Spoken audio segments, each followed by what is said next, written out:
Hi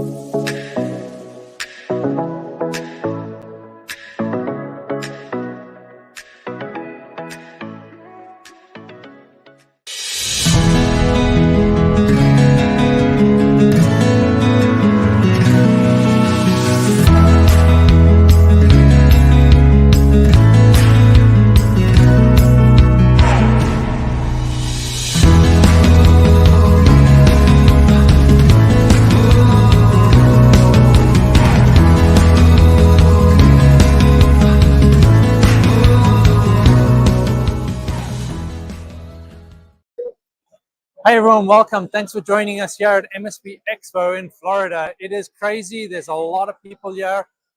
There's a lot of things going on in the background, but right now I would like to introduce to you, we have a young entrepreneur from I'm going to get this wrong, so please correct me if I'm wrong here. Complyology, yeah? That was perfect. There we go. Thank you. And her name is Reese. Reese, welcome. Thanks for joining us. Yeah, no, of course. I'm happy to be here. Tell us, so you are essentially the owner of Compliology, right? Yes. What is Complyology? So Compology is a data compliance platform, and that's honestly our main focus. Okay, so when you say data compliance, what does that mean? There's lots of things in data compliance. What do you mean by that? Yeah, so Compology, we like to take a holistic approach to data compliance. So a little background, my dad is a hacker and was a hacker 25 years ago. And I know a lot of like compliance solutions, they will look at securing your network and securing software and things like that. But data is a massive deal. And so 20 years ago, it was still a massive problem, and it's getting progressively worse. And so when we say data compliance, we specifically mean covering all aspects, including very focusing on data compliance. So why did you start the company? What was the reasoning behind that? So I'll give a little bit of background about myself. Sure. I started college at the age of 13, and before I graduated... Hold on, let me stop you there. You started college at the age of 13. Yes, sir. You have to explain a little bit more about that. Yeah, so I realized that I wanted to go to MIT because I've always been interested in computers. Okay. I didn't realize because of my dad. And when I was in middle school, I was a CD student, believe it or not. Okay. And so I knew what I wanted to do, and I started doing dual enrollment, which is essentially college classes while you're in high school. Typically you do it when you're a little older, but Okay. I managed to test in, and so I started doing that.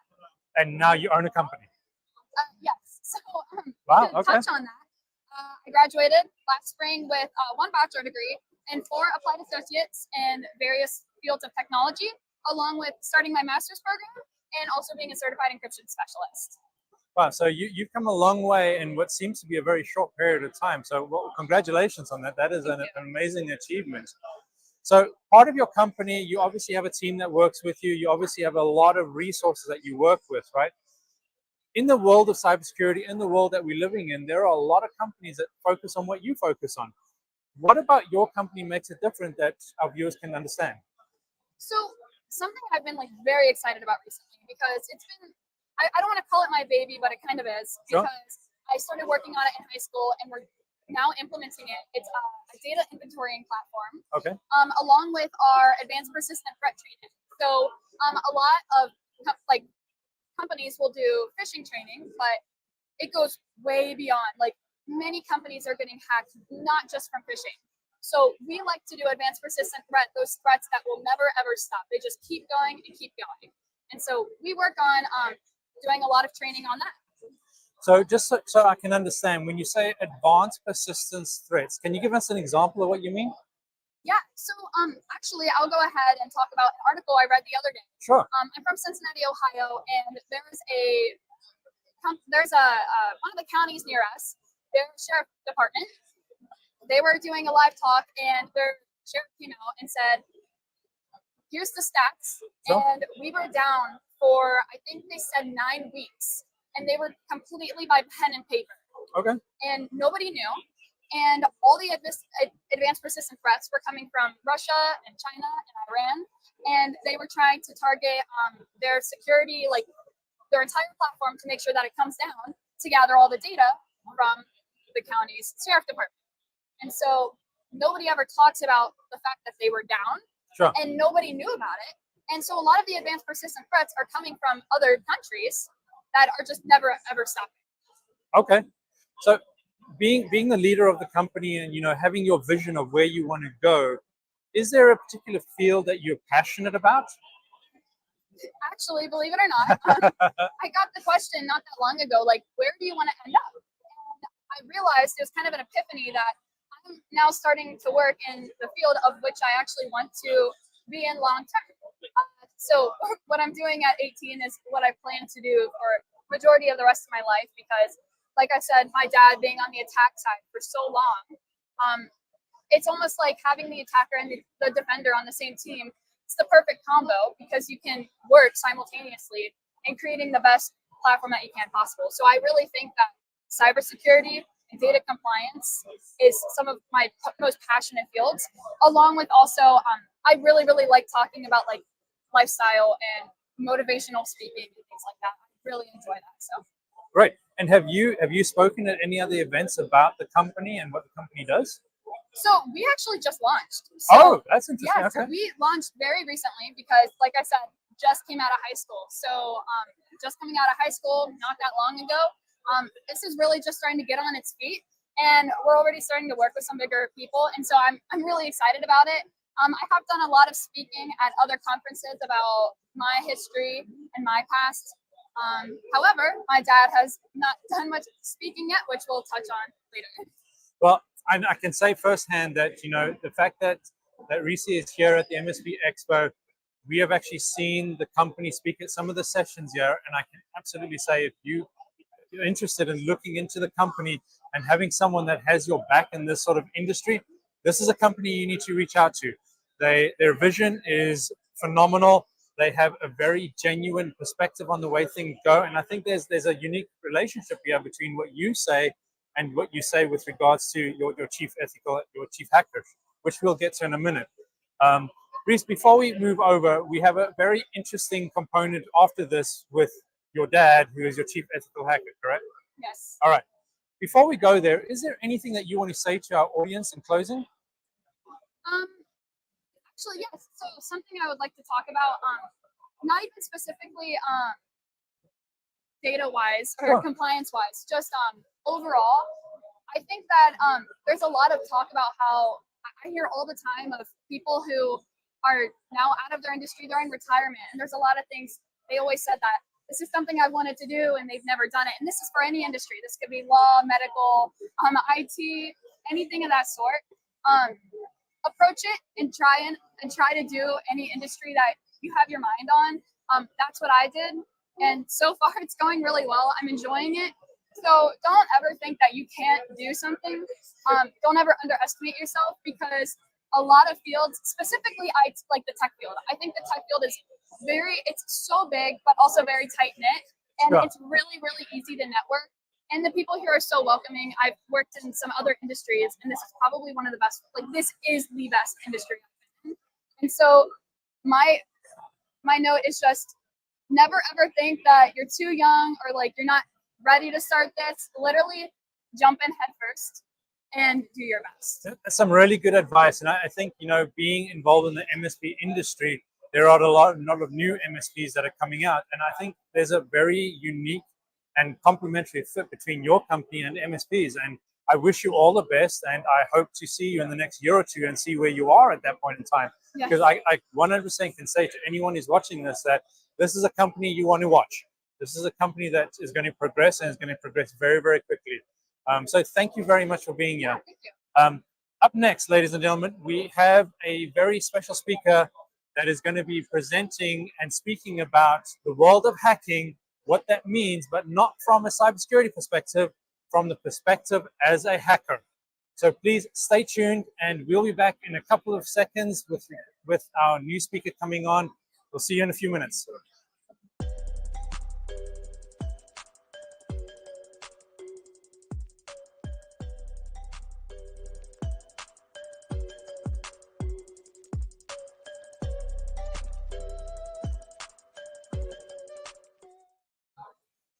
Welcome back, everyone. So we have a very special guest here with us today at MSP Expo in Fort Lauderdale. Again, it is loud, so we're going to try to speak up a little bit more. But we have the chief hacker from Compology. I'm going to get this wrong. I do apologize. Compliology. Jesse Tuttle. Jesse, welcome. Thanks for joining us. Thank you. Yeah, thanks for having us. No problem. So tell our audience who you are and why you're here. So, in short, I'm Hackah Jak from the group Hackwiser from the early 2000s. We're listed in a lot of college textbooks as one of the early advanced persistent threat actors, commonly referred to as a defacement group. I was one of the original patriotic activists. I led a number of other groups in 2001, 9/11 related things to provide intelligence to the U.S. government, to the counterintelligence offices. But I've been a hacker and in the hacker world since 1994, and it's been an interesting ride. So I noticed you said something you evaded there a few minutes ago, but you've obviously been in the hacker world from the good side and the bad side. I have. Okay, and you've obviously been in relationships with law enforcement as well as the bad guys, right? I have, yes. So, I'll give a snippet of the background. Sure. In 1994, I'm in high school. I'm a high school freshman. I get involved into software piracy and distributing it. I mean, everyone wanted the after dark screensavers with the flying toasters and everything else of the sort. So started finding places to download it. It was all from news groups and BBSs, dial-up BBSs. So I got involved with the WARS groups there. Ended up in a group called UPS, United Pirating Service. It was one of the largest ones in the 90s. I was a distribution channel there. So then moving forward, I got to talking to some of the team that actually did the reverse engineering and breaking apart the software to discover the registration and modify the registration mechanisms. I learned that while doing that, I started to discover zero-day vulnerabilities and things like Microsoft's IIS web server. Within the first 6 months of IIS launching, discovered more than 100 0 days. All right, so you've obviously done a lot, and I can't comprehend as much as you've done, right? Tell us a bit about.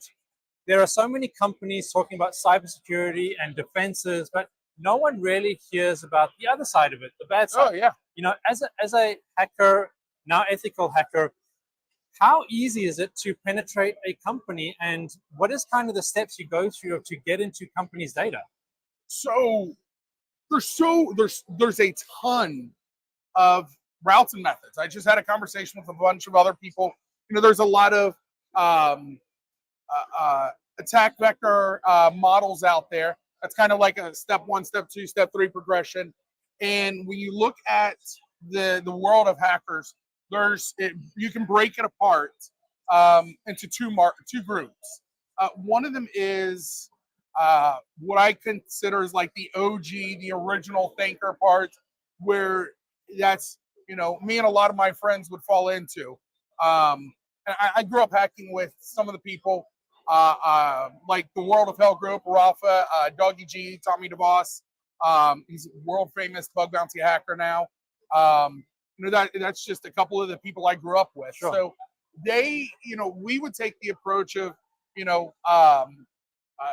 targeting a target, maybe using 0 days. You're not going to find many of those attackers. Okay. In reality, most attackers are more of the other group that it's an entire business model. You have person number 1 that will scan and infiltrate, get in, then they sell off the access to person number 2. Person number 2 will go through the network. They'll try and move lateral, escalate. They'll do this stuff. They sell off the access to person number 3. That might be the extortion, the ransom expert. Sure. I mean, it's literally an entire business model now. And so, the problem though, and I said it with Dan Burton in an interview in 2002, Computer World Magazine,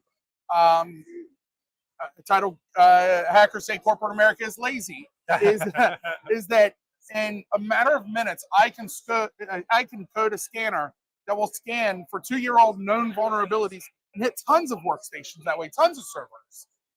Unfortunately, the same is still true today. I mean, I look around and, over 98% of data breaches are attributed to known vulnerabilities or human weakness. In human weakness, people can be trained. You need to introduce closer to zero trust architecture, and known vulnerabilities. Come on, update your stuff, put in a framework, do the compliance like my daughter's building. So you said something very interesting there is do the updates. I think that is every cybersecurity I know is pushing do the updates, just do the updates, right? Makes sense. On a scale, for someone. Actually, I'm going to throw something in real quick. By all means. When I was arrested and they took my computer equipment for the final time, I was actually working on a book. I interviewed the top 100 hackers at the time. This was circa like 2003, early 2003. And almost every single one of them, their number one advice was system admins to do patches and updates. It's still true today. No one's doing it. I don't know what to say to that. I mean, you heard it yourself from someone who's been doing this for a long time. Update your systems. And if you don't know so much to update your systems, you might want to consider doing that. I want to go back to something else you said in a minute. There's a lot of companies that don't really understand what you are about, don't really understand the cyber tech, and they don't understand the technology terminology. On a scale of 1 to 10, how easy is it for a hacker to get into systems? So, I like a 1 to 9 model because Okay. I mean, a 0 means it's never going to happen. A 10 is it's like happening nonstop. Okay. I'm a very grayscale person. 1 to 9, we're at like a 9.998. I mean, it really is. I mean, I just had a conversation with a bunch of people that are other industry experts in cybersecurity. Sure. They pulled me aside when they heard who I was, and one of them wanted an autograph. So it's you should assume that your data is on the dark web for sale somewhere. Yes. You should assume that your email and password for every single site is for sale. I mean, assume that you have that data breach because chances are you will have a data breach or you already have it, you don't know it. The average data breach goes, 277 days before it's discovered? And lots of times, a lot of companies don't even know it's discovered until they get that email says, hey, pay $20,000 and I won't post your data on the dark web. We were at a conference back in September. It was an industry conference, non-tech. And Reese and I walked around and interviewed every single exhibitor there. And 44% of them told us that they've paid a ransom in the last 18 months. Anywhere, the lowest was $20,000. The highest was $4 million. Yep. The $4 million was a big name, multi-tens of $1 million company, probably billions of dollar company. Everyone else was small mom and pop shops. Sure. And a lot of them said, there's vendors that's not here, that's been here every year before, because that ransom put them out of business. And we hear it in the news all the time. Companies are being hit with ransomware. I mean, we know it's a problem. We know that. I want to move away from the cyber world quickly and, ask you a very personal question. You said that you were arrested. Did you ever have a feeling of being wanted by law enforcement? And what did that feel like? Oh, I've never been asked that, but I've thought about it many times. So when I was in high school, I graduated high school in 1998. I actually hacked my school's network. Okay. I set up a private email service within their network that the school didn't know about, and I delivered stuff to students on a subscription service via email. Okay. So, and the school had a inkling that I was involved in something. They didn't know what it was. They couldn't prove it. They called in the local PD. They interviewed. They brought in teams at that time, couldn't find it. And I knew at that point I was on the radar. Sure.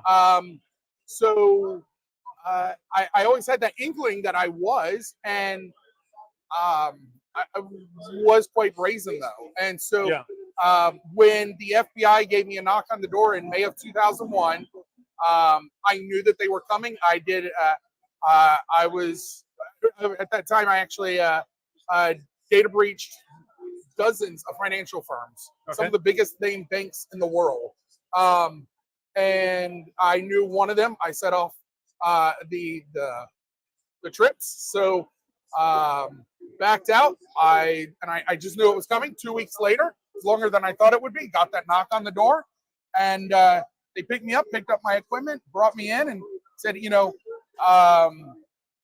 we want to interview you. We want to ask some questions. We're willing to make you an offer of if you work for us by pen testing government and military servers, and then you also disclose everything you've done to help us close a bunch of files. Sure.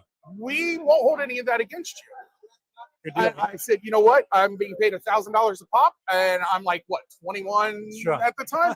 Yeah, I was in. So that was the day I also learned that I was on the FBI's most wanted list, the Department of Defense, NASA Office of Inspector General, Interpol, and like a dozen other countries. So you've been wanted, by obviously what you say, lots of law enforcement agencies. And I ask you that question because I want to know, and I want the people in the world, the United States especially, to understand is there is a major tech shortage. We all know that. All right, hackers and cyber The FBI criminals. just released a stat for every one cybersecurity worker that's employed by the U.S. government or military, there's 50 Chinese hackers for every one American cybersecurity worker. So That just we're came out. outnumbered. There's no doubt about it. We're outnumbered. But from a law enforcement side, like they were pursuing you. What are the resources like for law enforcement to actually go after these hackers, and not necessarily the big hackers, even just the small guys? What is your experience with that? To be transparent, little to none. I mean, most hackers aren't afraid of getting busted. Okay. I mean, there was So the onus, when you say little to none, the onus of responsibility is falling on the companies to make sure they're doing, as you said, the patch management, the vulnerability assessment, pen testing, which is where your company also comes in. Yeah, I said it that at the time in an interview, and the reporter that was interviewing called me a jerk for it. It's Okay. the polite way to say it. But I said, Dave, you have a company. Sure. You are housing other people's data. You have their data. You have a responsibility to protect it. I was an actually avid hacker. I would hack people's companies. I would secure their company, and I'd leave them a notepad file on their desktop saying, I was here. This is how I got in. This is what I discovered. This is how I secured it. And you need to fire your system admin and get a better one. And he goes, well, just because I leave my door unlocked doesn't mean you should walk in. I said, that's right. But don't have other people's data sitting in your house in case the thief does walk in. Very, very valid points, and I think we would all agree with that. Is we as companies need to do a bit more in protecting our own data and the data of our clients. I think we're seeing that a lot. There's so much more that we can talk about. There's so much more that I would love to ask you. We don't have all the time in the world. I wanted to thank you very, very much for this time. Thank you for your insight, for the companies and for the executives that are watching this. This is not coming from me. This is coming from someone who's been in the industry. This is someone who has hacked systems. This is someone who has been arrested. Take it firsthand. Do your patch management, something really simple you can do in a couple of minutes. But if you don't do it, the complications and the repercussions are long lasting, right? And not just reputation, but financially. There you go, financially as well. I wanted to thank you, Risi, for being here. Thank you so much for the insights. Thank you so much for the support. Anyone who's watching, if you want to find out more about the company, the website is down below. This is Dave at the MSP Expo speaking to Jesse. Jesse, yep. There you go. Thank you so much. Thank you. Thank you. Thank you, everyone. Have a fantastic day. Bye-bye.